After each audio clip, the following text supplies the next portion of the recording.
Yeah, mate. We'll see if it works. Isn't it exciting what we're about as a church? You can't say we're not engaged in mission, but the opportunities to do even more is amazing. I want to ask you a question. This church was started on April the 8th in a garage. What year was that? Can anyone take a stab at it? 1959. No. Close, but no cigar. Anyone else want to have a stab at it? That was close. I'm giving you a clue. That was close. What was that? No, you're getting further away. No. 1956. 1956. It was started in a garage, and the name of the guy who owned the garage was Phil Forster. I have no idea who he is or who he was, but I'm impressed by him. And he inspires me because here's a guy who had a vision, who had a dream and had a heart for Christ. And he started something in this community out of his garage called a Sunday school. And that's where the church was birthed. Oh, is that where? Oh, we got that up. Cool. That's actually the church campus in 1965. Isn't it cool? 15th of September 1957, the new hall was built, opened and commissioned. The 8th of June 1958, worship services began here at Glen Eden Baptist. Now, I've done a bit of a calculation, so if they started then in 1958 to today, and then they used to have the evening services as well, my estimate is there's been about 35,000 services here on this piece of land. Isn't that amazing?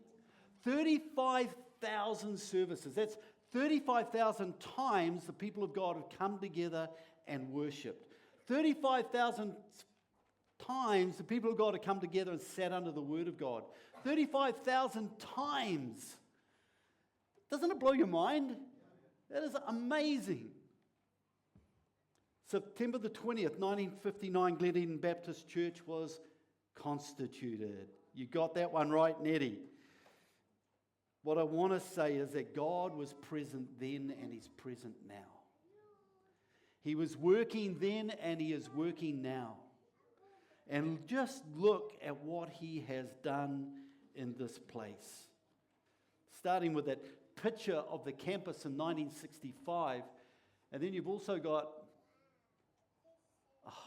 Ken, can you click it through, please? Yeah, thanks, man. That was the auditorium. And the auditorium was built in 1978, I think is the date I've got here. 1978.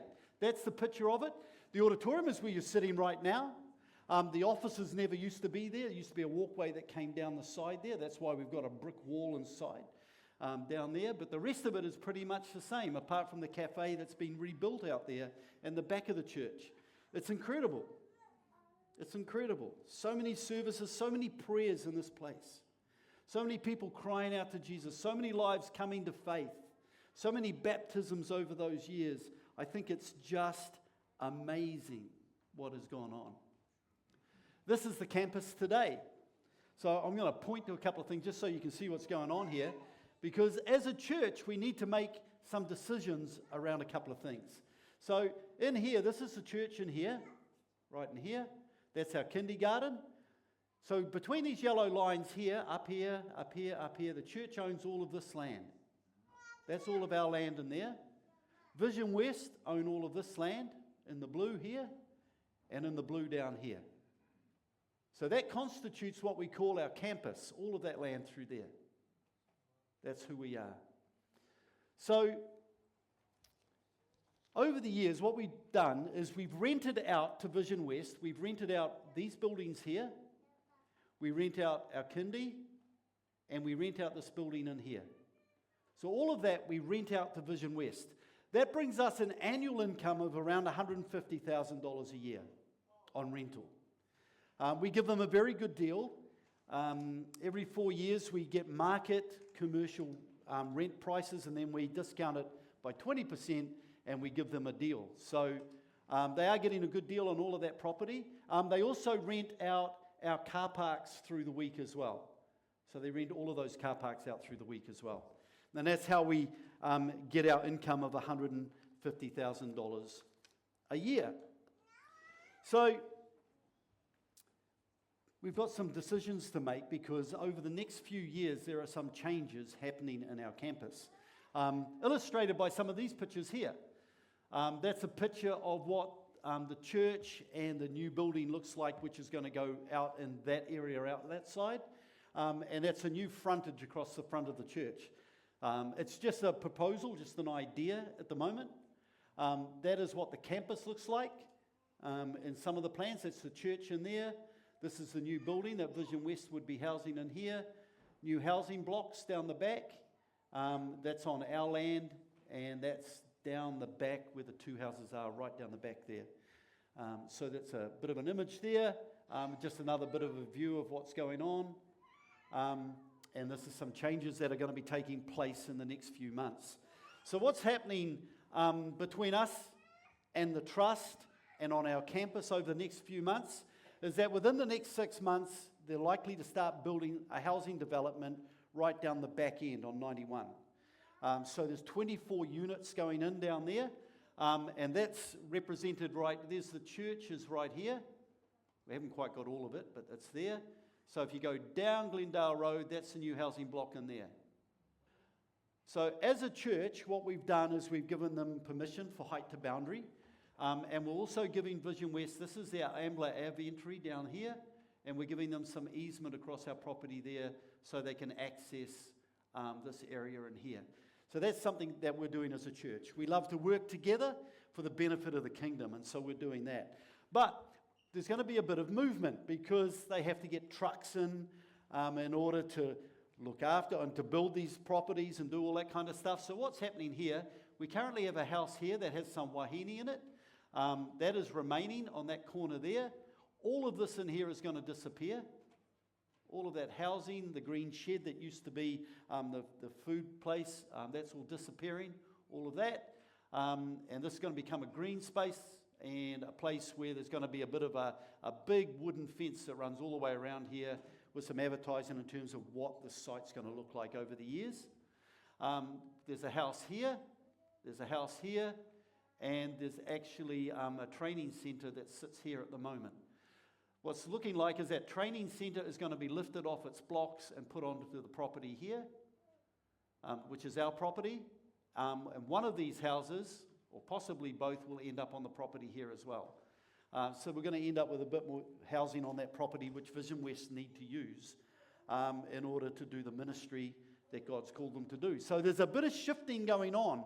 But here's the thing. When Vision West build this big block here, a lot of what they do is going to move into that building, which means then that our property here could end up being vacant, which means we would lose $150,000 a year in rent, which, one, we don't want to do. Two, the trust don't want to leave us in that space. And so this is where you get to engage. Because we believe as Baptists, we discern the voice of God together. And so we're engaging over the next 6 weeks life groups. And the life group leaders have already been sent all of this material so that you can actually sit and pray and talk about what you think we might be able to do on our land. And I'll give you some of the options that are floating at the moment, but God might give you something even better than what we've been thinking about. If you're not in a life group, then July the 14th after church, we're going to have a space in here for those that aren't currently in a life group so that we can have that discussion with you as well. Because we want every voice to be heard. But we want to be praying for this. Some of the current possibilities are this: that we sell this land to Vision West and we go buy a couple of rental properties or some rental properties somewhere else and incur the income from those. One is we could lease the land to Vision West and they build on it but keep leasing the land from us. We could use the housing that's going on that property as workspaces for people that are looking for workspaces. We could clear it all and have a tiny home village and help young couples get into homes by starting them off in tiny homes. So there's a number of things that can happen in that space. The other one that's been floating around is the possibility that when the house that moves from here, the training centre moves onto this piece of land and these houses, is that Vision West might continue to occupy them and we might give them rent-free for 10 years on the land, and then it all becomes ours and we can do whatever we want with it. So there's all sorts of options, but we've got to engage somehow as a church and go, what is actually God saying to us? What's He saying to us? It's not a burden I want to carry alone. I think we need to do it together. Are you hearing me on that one? Okay, the other thing that's going on here is this whole auditorium right here. You'll see if I go back to this picture here, you'll see that in this plan here that this whole new building is connected into the church building. New entranceway comes in through here, the new church offices down in here, and a new entrance into the church comes in through the space here. So you come into this big common green area, which is currently the green area out there. But what's happening with this building is a number of things going on at the moment. Number one, we have a roof outside over the auditorium that's got a leak in it. Hopefully we've fixed it at the moment, but it's going to come back at some stage. But the roof is asbestos, which means about $150,000 just to take the thing off and dispose of it. So that's an issue, and then you've got to put a new roof on. But then what's the vision for the church in connection to the new buildings coming on site? One of the possibilities there is that we upgrade all of this so it becomes a conference centre through the week. And then corporates can use it. And we can upgrade it and have that. And then it'd still be our place of worship on a Sunday. But it could be a place that people rent out through the week, which helps us from an income perspective. So that's a possibility. There's all of that. So those are just some things I'm throwing out. But we want you to start engaging over the next few weeks. And to do that, I'm going to call you to prayer. You might even want to fast over this and ask the question, what is God saying to us in relation to our church and in relation to our land on this campus? What's He saying long term? Because the decisions we make today will have an impact for those who are coming in the future. If we get it right today, we're going to get it right for them. And we're going to make it easier for them. Does that make sense? Have I done that clearly enough? Okay, cool. Cool. So we're doing some great stuff in mission. There's some great stuff coming up in August that you'll get to hear about. In August, some stuff that's bringing church and trust closer together. Stuff that's exciting for this whole campus in terms of who we are as a destination and who we're becoming. So there's some exciting stuff coming that I can't share with you, but that you will get to hear about in August. So be ready for that.